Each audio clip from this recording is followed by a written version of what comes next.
Let's resume our Haryana GK quick revision series. So without wasting time, let's start. चीनी ग्रंथ है CUK। इसमें किसका उल्लेख मिलता है? तो CUK से मिलता है हमें थानेसर का उल्लेख मिलता है। चीनी यात्री हवेन सांग जो कि हर्षवर्धन के शासनकाल में आया था, ये उसी की रचना है CUK। नेक्स्ट है अल्बेरूनी की पुस्तक जो है वह कौन सी है? तहकीकाते हिंद। अल्बेरूनी की पुस्तक है तहकीकाते हिंद। इसमें ब्रह्म सरोवर और कुरुक्षेत्र का उल्लेख मिलता है। तहकीकाते हिंद को किताब उल हिंद भी कहा जाता है, किताब उल हिंद भी कहा जाता है। नेक्स्ट है हरियाणा में सोनीपत स्थान से क्या मिला है हमें? कुषाण कालीन 5000 तांबे के सिक्के प्राप्त हुए हैं। कुषाण कालीन सोने के सिक्के जो प्राप्त हुए हैं वो हुए हैं मित्तथल भिवानी से। फिर से देख लीजिए, कुषाण कालीन तांबे के सिक्के प्राप्त हुए हैं और वो भी 5000 संख्या में है। 5000 कहाँ से मिले हैं? सोनीपत से। और जो कुषाण कालीन सोने के सिक्के मिले हैं वो हमें मिले हैं मित्तथल भिवानी से। और कुषाण वंश की स्थापना किसने की थी? इसकी स्थापना की थी कनिष्क ने। हर्षवर्धन काल के तांबे के सिक्के पहले हमने पढ़े थे कुषाण वंश के, कुषाण कालीन। अब है हर्षवर्धन काल के तांबे के सिक्के कहाँ से प्राप्त हुए हैं? ये हमें प्राप्त हुए हैं करनाल से। अशोक के शासनकाल में बौद्ध धर्म के प्रचार और प्रसार का पता कहाँ से लगता है? ये हमें लगता है टोपरा अभिलेख से। टोपरा अभिलेख जो कि जब पहले अंबाला में था लेकिन अब कहाँ पर है? यमुनानगर में है, क्योंकि जब यमुनानगर नया जिला बन गया था तो ये 1 नवंबर 1989 को, तो उस समय ये जो टोपरा स्तंभ जो है वो हमें यमुनानगर चला गया था, यमुनानगर के हिस्से में आ गया था। नेक्स्ट है अशोक ने 261 ईसा पूर्व में कलिंगा का युद्ध हुआ था। इसके बाद उनका इतना हृदय परिवर्तन हो गया था। और टोपरा अभिलेख कहाँ पर है? अंबाला में। अभी बताया मैंने आपको, मतलब जब ये बना था उस समय कहाँ पर था? अंबाला में, लेकिन इस समय कहाँ पर है? यह है यमुनानगर में। नेक्स्ट है 7 वर्षीय बालक से सम्राट अशोक ने बौद्ध धर्म की शिक्षा लेकर, मतलब सम्राट अशोक ने किससे शिक्षा ली थी? 7 वर्ष का एक बालक था, उससे शिक्षा ली थी बौद्ध धर्म की। और फिर इन्होंने बौद्ध धर्म का प्रचार करना शुरू कर दिया। कलिंग का जो युद्ध था वो सम्राट अशोक की जिंदगी का आखिरी युद्ध था, कलिंगा का युद्ध। तो उसके बाद उन्होंने युद्ध से बिल्कुल उनका जो दिल था, जैसे कहते हैं ना किक लग गई थी, तो उन्हें किक लग गई थी, मतलब उन्होंने इतनी ज़्यादा जान माल की हानि देखी। कहा जाता है कि उस समय इतना ज़्यादा मारकाट हुआ था कि पूरी धरती पर जब युद्ध खत्म हो गया तब जब अशोक ने देखा नीचे धरती पर, तो धरती कहीं भी नजर नहीं आ रही थी, हर जगह लाल रंग लहू लुहान हुई पड़ी थी हर जगह पर ही। तो यह देखकर उनका, और हर तरफ से चीखने चिल्लाने की आवाज़ें सुनाई दे रही थी। कहीं पर बच्चे चिल्ला रहे थे, कहीं पर पत्नियां चिल्ला रही थी जिनके पति मतलब जो युद्ध में मारे गए थे। तो इस तरह से ये सब सीन देख कर उनका दिल इतना ज़्यादा मतलब बदल गया था और उन्होंने सोच लिया था कि अब वो बिल्कुल भी कभी जिंदगी में युद्ध नहीं करेंगे। तो सम्राट अशोक ने उस समय फिर क्या किया? बौद्ध धर्म का प्रचार किया। और प्रचार करने के साथ साथ उन्होंने 13-14 स्तंभ लेख लिखवाए गए थे। उन्होंने काफी सारे स्तंभ लेख लिखवाए गए थे। और सबसे पहला जो स्तंभ लेख था वो था सारनाथ। और महात्मा बुद्ध ने पहला उपदेश कहाँ दिया था? महात्मा बुद्ध ने पहला उपदेश दिया था अपना सारनाथ में ही दिया था। सारनाथ स्तंभ से ही अशोक चक्र लिया गया है, जिसमें कि कितनी तीलियां हैं?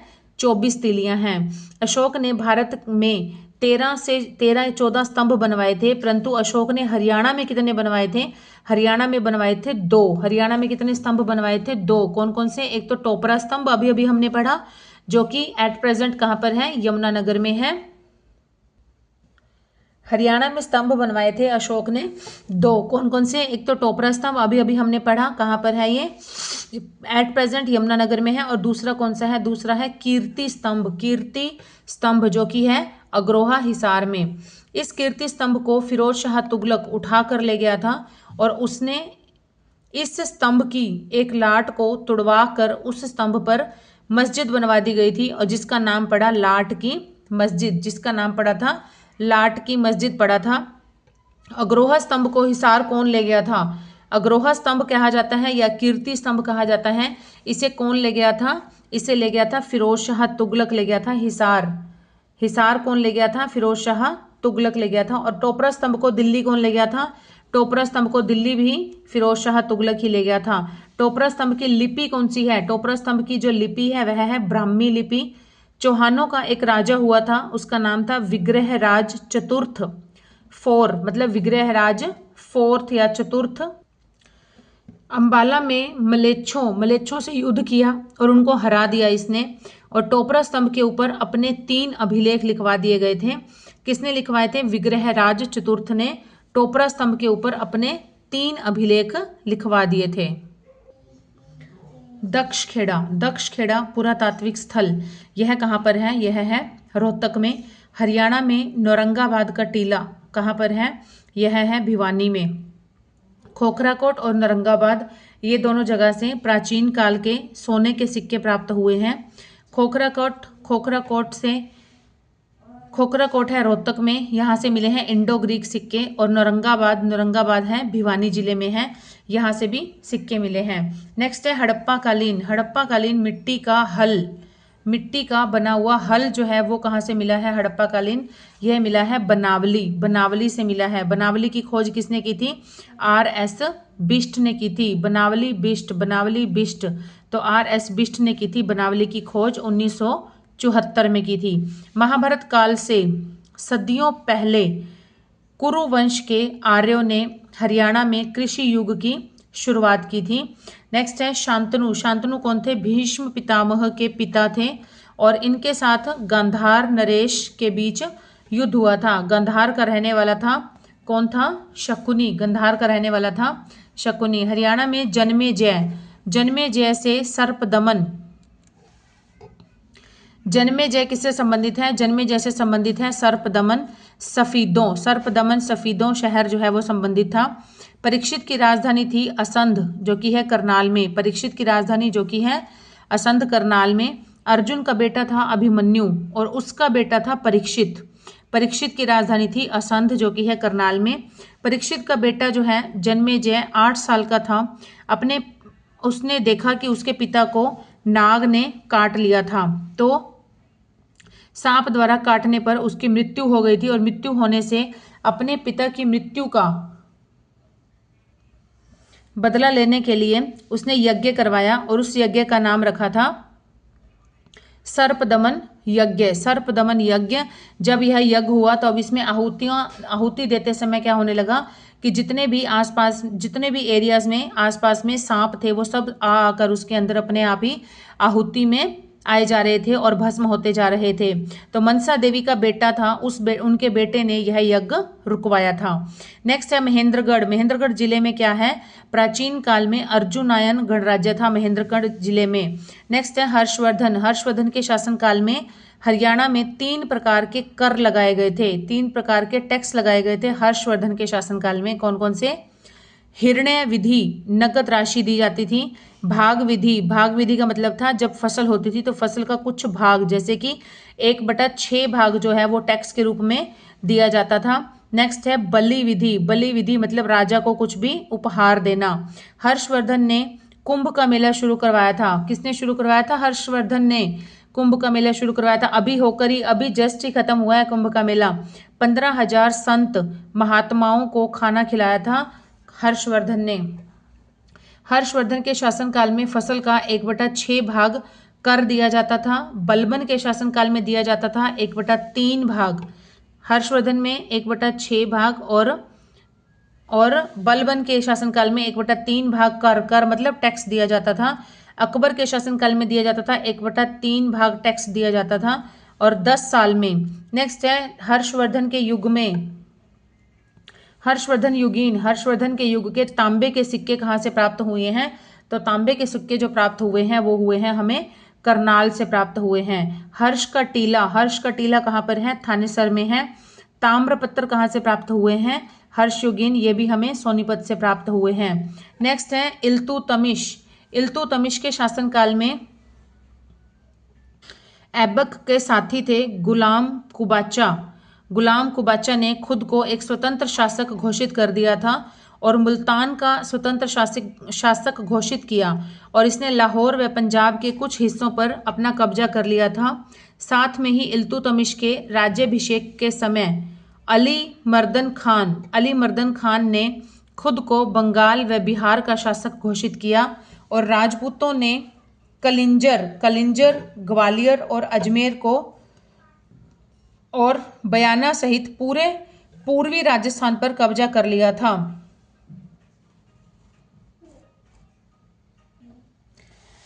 Next is environment act. Environment act पर्यावरण कानून या पर्यावरण एक्ट ये क्या है? ये भारत में 19 नवंबर 1986 में पारित हुआ था। 19 नवंबर 1986 में पारित हुआ था, जिसका उद्देश्य था पर्यावरण की रक्षा करना था। यह संविधान के अनुच्छेद 253 में पारित किया गया था। 26 सेक्शन है इसके अंदर और 4 चैप्टर्स हैं। नेक्स्ट है हर्ष का टीला। हर्ष के टीले को हरियाणा का कुतुब मीनार कहा जाता है। हरियाणा का कुतुब मीनार किसे कहा जाता है? हर्ष के टीले को कहा जाता है। हर्ष का टीला कहाँ पर है? यह थानेसर में है। हर्षवर्धन की मृत्यु के बाद कन्नौज पर शासन किसने किया था? तो कन्नौज पर शासन किया था प्रतिहार वंश ने। हर्षवर्धन की वर्धन वंश के बाद प्रतिहार वंश आया। प्रतिहार वंश का संस्थापक कौन था? तो इसका संस्थापक था नागभट्ट। प्रतिहारों के एक राजा हुए हैं मिहिर भोज। मिहिर भोज के शासनकाल में पेहोवा कुरुक्षेत्र जो है ये से अरबी घोड़ों का व्यापार होता था। कौन सी शताब्दी में? 9वीं शताब्दी में। नेक्स्ट है हरियाणा का पहला इक्ता प्रणाली। हरियाणा की पहली एकता प्रणाली कहाँ से शुरू हुई थी? हांसी से शुरू हुई थी। और किसने शुरू की थी? इल्तुतमिश ने शुरू की थी। बलबन जो था वो हांसी का इक्तादार था। बलबन हांसी का इक्तादार था। नेक्स्ट है जलालुद्दीन खिलजी। यह कैथल का इक्तादार था। कैथल का इक्तादार कौन था? जलालुद्दीन खिलजी। 1/9 भाग कर का इक्तादार समय रखता था। मतलब जितना टैक्स इकट्ठा होता था उसका 1/9 भाग जो होता था, 9वां हिस्सा, वह इक्तादार खुद रखता था और बाकी जो था वो राजा को दे देता था। सबसे बड़ा इक्ता जो था वो उस समय दिल्ली था और सबसे छोटा कौन सा था? पलवल था। नेक्स्ट है मुगल बादशाह शाहजहां के दीवान राय मुकुंद दास का महल कहाँ पर है? राय मुकुंद दास का महल है कहाँ पर? नारनौल में स्थित है। इसी महल को ही राय मुकुंद दास का छत्ता भी कहा जाता है। नेक्स्ट है हरियाणा में चिश्ती संप्रदाय की स्थापना किसने की थी? चिश्ती संप्रदाय की स्थापना की थी बाबा फरीद ने। बाबा फरीद ने ही फरीदाबाद शहर भी बसाया था। मोइनुद्दीन चिश्ती जिसकी दरगाह कहाँ पर है? यह है अजमेर में, राजस्थान में, जो कि मोहम्मद गौरी के साथ 1191 ईस्वी में तराइन का जब पहला युद्ध हुआ था और 1192 में हुआ था तराइन का दूसरा युद्ध हुआ था। मोहम्मद गौरी के साथ आया था कौन? मोइनुद्दीन चिश्ती मोहम्मद गौरी के साथ आया था। मोहम्मद गौरी जिसने तराइन का पहला और दूसरा युद्ध किया था। पहले युद्ध में हार गया था, दूसरे युद्ध में इसने पृथ्वीराज चौहान को हरा दिया था। नेक्स्ट है हरियाणा का एकमात्र हिल स्टेशन कौन सा है? हरियाणा का एकमात्र हिल स्टेशन है मोरनी हिल्स, जो कि है पंचकुला में। इसकी सबसे ऊंची चोटी है उसका नाम है करोह और इसकी ऊंचाई है 1514 मीटर और कहीं कहीं पर इसकी ऊंचाई 1468 मीटर भी आ जाती है। तो आप देख लेना ऑप्शन में क्या राइट है। HSSC कभी इसको कंसिडर कर देती है, कभी इसको कर देती है। नेक्स्ट है घग्गर नदी के द्वारा बनाए गए बाढ़ के मैदानों को क्या कहते हैं? बाढ़ के मैदानों को कहते हैं नेली। घग्गर नदी हिमाचल के शिवालिक की पहाड़ियों में से डगशोई नामक स्थान से निकलती है घग्गर नदी। हरियाणा में यह नदी पंचकुला के कालका से प्रवेश करती है। हरियाणा में कहाँ से प्रवेश करती है? पंचकुला के कालका से प्रवेश करती है। सबसे ज्यादा सिरसा में बहती है और हनुमानगढ़ में जाकर विलुप्त हो जाती है यह नदी, घग्गर नदी। 31 दिसंबर 2016 को इस नदी को प्रदूषण मुक्त किया गया था। प्राचीन समय में हरियाणा सरस्वती नदी के किनारे पर स्थित था। नेक्स्ट है कौशल्या बांध कहाँ पर है? पंचकुला। और कौन सी नदी पर है? यह है सरस्वती नदी पर और इसकी सहायक नदियां हैं।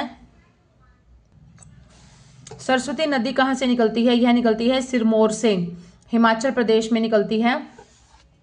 हरियाणा में यह आदि बद्री नामक स्थान से प्रवेश करती है और यहाँ पर ही आदि बद्री नारायण मंदिर भी बनाया गया है। कहाँ पर है ये? यमुनानगर में आदि बद्री नामक स्थान। गीता का उपदेश और महाभारत का युद्ध कौन सी नदी के किनारे पर हुए थे? ये हुए थे सरस्वती नदी के किनारे पर ही हुए थे। बेगना नदी जो है वो मार्कंडा नदी की सहायक नदी है। मार्कंडा नदी हिमाचल प्रदेश के नाहन से शिवालिक की पहाड़ियों से निकलती है, नाहन नामक स्थान से। हरियाणा में काला अम्ब नामक स्थान से प्रवेश करती है हरियाणा में। और हरियाणा के 3 जिले हैं, कौन कौन से? अंबाला, कुरुक्षेत्र और कैथल में बहती है। कैथल में जाकर यह अरुणाई नामक स्थान पर विलुप्त हो जाती है। हरियाणा की पवित्र नदी कौन सी है? सरस्वती नदी है। हरियाणा में 50 किलोमीटर तक बहने वाली गैर बारहमासी नदी कौन सी है? यह है दोहन नदी। और इसका उद्गम स्थान क्या है? नीम का थाना। कहां पर? राजस्थान से है दोहन नदी। और हरियाणा की प्राचीनतम नदी कौन सी है? हरियाणा की प्राचीनतम नदी है दोहन नदी। नेक्स्ट है, हरियाणा में यह ढोसी की पहाड़ियों से प्रवेश करती है। जो दोहन नदी है यह हरियाणा में कहाँ से एंटर करती है? ढोसी की पहाड़ियों से एंटर करती है। ढोसी की पहाड़ियां जो कि महेंद्रगढ़ में है। नेक्स्ट है HSHDB, Haryana Saraswati heritage development board. Haryana Saraswati heritage development board HSHDB कहाँ पर है? ये पंचकुला में है। और इसका कब स्थापना हुई थी? इसकी स्थापना हुई थी 12 अक्टूबर 2015 में। और इसके अध्यक्ष कौन है? उस समय थे खट्टर, लेकिन अब कौन है? जो भी करंट सीएम होता है वही उसका अध्यक्ष होता है। जो सरस्वती बोर्ड का भी, सरस्वती डेवलपमेंट बोर्ड का भी, और दूसरा जो है शीतला माता श्राइन बोर्ड जो है, जो कि शीतला माता मंदिर हरियाणा के गुड़गांव जिले में है। तो उसका भी, जो शीतला माता श्राइन बोर्ड है, उसका भी अध्यक्ष कौन है? उसका अध्यक्ष भी है हमारे सीएम जो है करंट, नायब सैनी जी। और इसके भी अध्यक्ष कौन है? सीएम जो है नायब सैनी जी। और उपाध्यक्ष कौन है इसके? धूम सिंह। और इसकी स्थापना हुई थी अक्टूबर 2015 में। मैंने ऊपर बता दिया 12 अक्टूबर 2015 में हुई थी इसकी स्थापना। इसकी स्थापना क्यों की गई थी? इस बोर्ड का गठन क्यों किया गया था? तो ऑब्वियस बात है, किसी चीज को डेवलप करने के लिए, है ना, उसकी स्थिति में सुधार करने के लिए ही किया जाता है। तो सरस्वती नदी का विकास करने के लिए इस बोर्ड का गठन किया गया था। लाडवा के समीप कौन सी नदी है?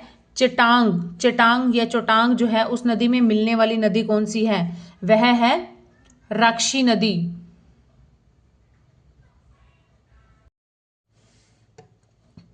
राक्षी नदी जो कि यमुनानगर के शाहपुर से निकलती है और लाडवा में जाकर चेटांग में मिल जाती है। टिपरा की पहाड़ियाँ कहाँ पर हैं? यह है पंचकुला में। कौन सी नदी टिपरा नदी व मोरनी की पहाड़ियों को अलग करती है? तो यह है घग्गर नदी। हरियाणा की सबसे बड़ी आर्द्रभूमि कहाँ पर है? यह है भिंडावास में। 2021 में इसे घोषित किया गया था। नेक्स्ट है, हरियाणा के 2 क्षेत्र जो कि रामसर साइट के अंदर आते हैं, कौन से हैं? वो है भिंडावास झज्जर और दूसरा है सुल्तानपुर गुड़गांव में है।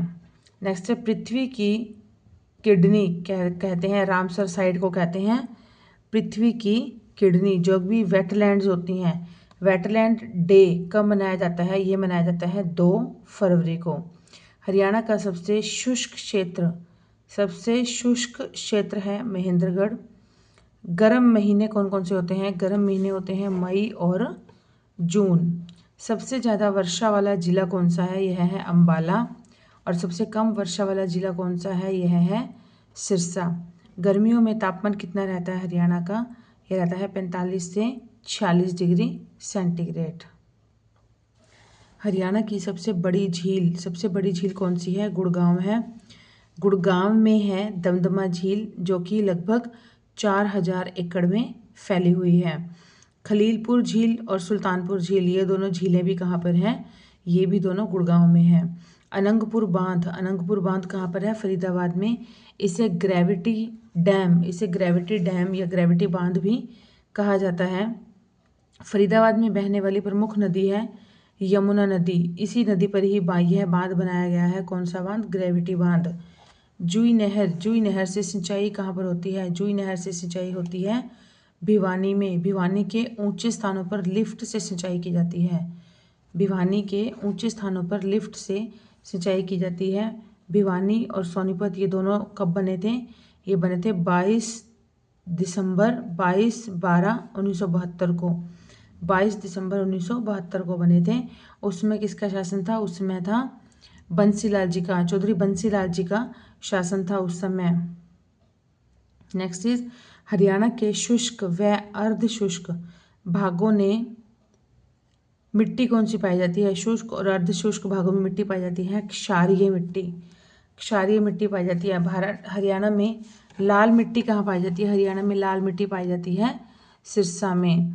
नेक्स्ट इज लाल चेस्टनट मिट्टी कहाँ पाई जाती है? लाल चेस्टनट मिट्टी यह पाई जाती है यमुनानगर में। पूर्वी कृषि जलवायु का आपत्तिक अनुसंधान केंद्र कहाँ पर है? यह है करनाल में। पूर्वी कृषि जलवायु का आंचलिक अनुसंधान केंद्र है करनाल में। अच्छा ये पूर्वी का था, तो पश्चिमी का कहाँ पर है? पश्चिमी कृषि जलवायु का आंचलिक अनुसंधान केंद्र कहाँ पर है? तो यह है हिसार में। इंडो डच परियोजना हरियाणा में किस देश के सहयोग से शुरू की गई थी? तो यह की गई थी नीदरलैंड के सहयोग से। भारत का पहला अनाज एटीएम कौन सा है? तो यह है गुरुग्राम। और भारत का पहला वाटर एटीएम यह कहाँ पर है? यह है करनाल में है। विष्णु भगवान की मूर्ति शेष शैया पर लेटे विष्णु भगवान की मूर्ति कहाँ से प्राप्त हुई है? यह प्राप्त हुई है फिजिलपुर सोनीपत से प्राप्त हुई है। नेक्स्ट है सूर्य भगवान की मूर्ति प्राप्त हुई है अग्रोहा हिसार से। हरियाणा का क्षेत्रफल भारत के क्षेत्रफल का कितना प्रतिशत है? तो हरियाणा का क्षेत्रफल भारत के क्षेत्रफल का 1.34% है। हरियाणा की जनसंख्या भारत की जनसंख्या का 2.09% है। हरियाणा की शिवालिक की जो पहाड़ियाँ हैं, शिवालिक की पहाड़ियाँ कहाँ कहाँ से गुजरती हैं? PAV, P for Panchkula, A for Ambala और Y फॉर यमुनानगर। और सबसे ज़्यादा कहाँ से गुजरती हैं? अम्बाला से गुजरती हैं। हरियाणा के उत्तर पूर्व में है, कौन सी दिशा में है ये? हरियाणा के उत्तर पूर्व में कौन सी पहाड़ियाँ हैं? शिवालिक की पहाड़ियाँ। और हरियाणा के दक्षिण में कौन सी पहाड़ियाँ हैं? अरावली की पहाड़ियाँ। अरावली की पहाड़ियाँ कहाँ कहाँ से होकर जाती हैं? गुड़गांव से फिर आगे फरीदाबाद, फिर है आगे महेंद्रगढ़ से होते हुए रेवाड़ी, महेंद्रगढ़ से होते हुए आगे बढ़ जाती हैं ये। नेक्स्ट है हरियाणा में शीतकाल के दौरान जो तापमान होता है वह कितना होता है? 12 डिग्री सेंटीग्रेड होता है। और औसत तापमान होता है ये शीतकाल में कम से कम तापमान होता है 3 डिग्री से 4 डिग्री सेंटीग्रेड। और ग्रीष्म काल का अधिकतम कितना होता है? ग्रीष्म काल में अधिकतम होता है 45 से 46 डिग्री। और जो औसत है ग्रीष्मकालीन में वो होता है 30 से 35 डिग्री। हरियाणा के उत्तर में कौन सा राज्य है? हरियाणा के उत्तर में है हिमाचल प्रदेश। और उत्तर प्रदेश जो है वो हरियाणा के पूर्व में है। और उत्तर पश्चिम में कौन सा राज्य है? पंजाब। और दक्षिण पश्चिम में कौन सा है? राजस्थान। हरियाणा की सबसे बड़ी नहर कौन सी है? जवाहरलाल नेहरू नहर है। और सबसे लंबी नहर कौन सी है? वो है पश्चिमी यमुना नहर है।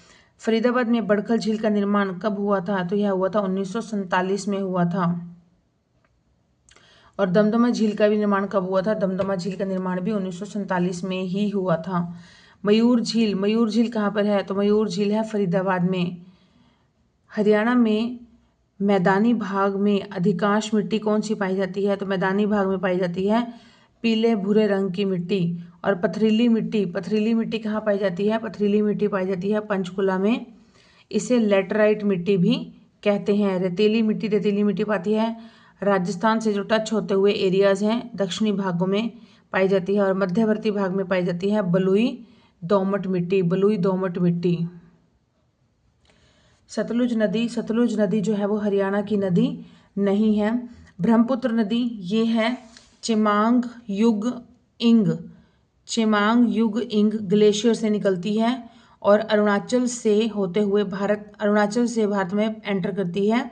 सतलुज नदी चीन के राक्षस ताल से निकलती है। और सतलुज में व्यास नदी में मिलती है। और अबोहर से इंदिरा गांधी नहर से निकलती है। इंदिरा गांधी नहर भारत की सबसे लंबी नहर है। यमुना नदी उत्तराखंड के चंपासर ग्लेशियर से निकलती है यमुना नदी। और 328 किलोमीटर की इसकी लंबाई है।